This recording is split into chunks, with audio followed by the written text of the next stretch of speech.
آپ ایسے خدا تعالیٰ کی عبادت کیسے کرتے ہیں جو کھاتا پیتا ہے اور غسل خانے میں داخل ہوتا ہے؟ یہ ہمارا آج کا سوال ہے۔ آئیے اس کا سادہ سا جواب دیتے ہیں۔ مسیحیت سکھاتی ہے کہ خدا تعالیٰ کھاتے پیتے اور سوتے نہیں۔ میرے پاس اس کے شواہد کیا ہیں؟ میرے شواہد کتاب مقدس میں موجود ہیں۔ زبور شریف باب نمبر 21 میں لکھا ہے، دیکھ اسرائیل کا محافظ نہ اونگے گا نہ سوئے گا۔ آپ دیکھیں، خدا تعالیٰ کو نیند کی یا آرام کی ضرورت نہیں، لیکن جناب مسیح سوتے ہیں۔ تو جناب مسیح کی نیند اور اس حقیقت کے درمیان کیسے ہم سمجھ پا سکتے ہیں کہ خدا تعالیٰ تو سوتا نہیں؟ میں اس کا جواب ضرور دینا چاہوں گا کہ مسیحیت سکھاتی ہے کہ خدا تعالیٰ کو مادی چیزوں کی ضرورت نہیں۔ پولس رسول جو کہ جناب مسیح کو خدا مانتے تھے اور فرماتے تھے کہ وہ جناب مسیح کے خادم ہیں، یہودی ہونے کے ناطے وہ اس بات سے آگاہ کرتے ہیں۔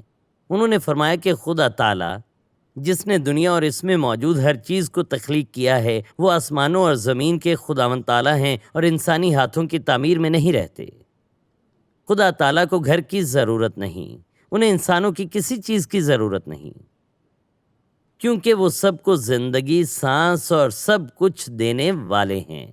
لیکن دیکھیں، جناب مسیح جگہ جگہ چلتے رہے۔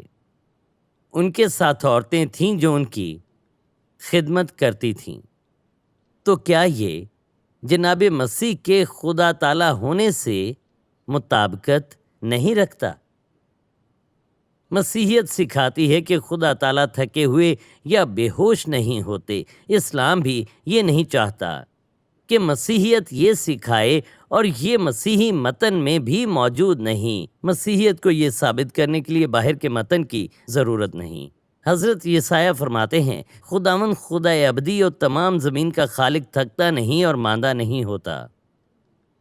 لیکن جناب مسیح تھکتے تھے۔ مثال کے طور پر جب وہ سامریہ میں کنویں پر گئے تو وہ تھکے ہوئے تھے، اور وہ کچھ دیر آرام کرنے کے لیے رکے۔ کیا خدا تعالیٰ کو آرام کرنے کے لیے ایک لمحے کے لیے کہیں رکنے کی ضرورت ہے؟ نہیں، ہرگز نہیں۔ لیکن سوال دو خیالات کو الجھا دیتا ہے۔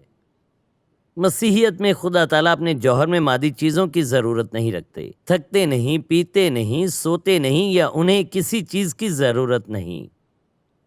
انہیں اپنے جوہر میں کسی چیز کی ضرورت نہیں ہے، لیکن وہ ایک انسانی شکل میں ظاہر ہوئے جس نے گناہ کے علاوہ ایک عام انسان کی طرح ہر چیز کا تجربہ کیا۔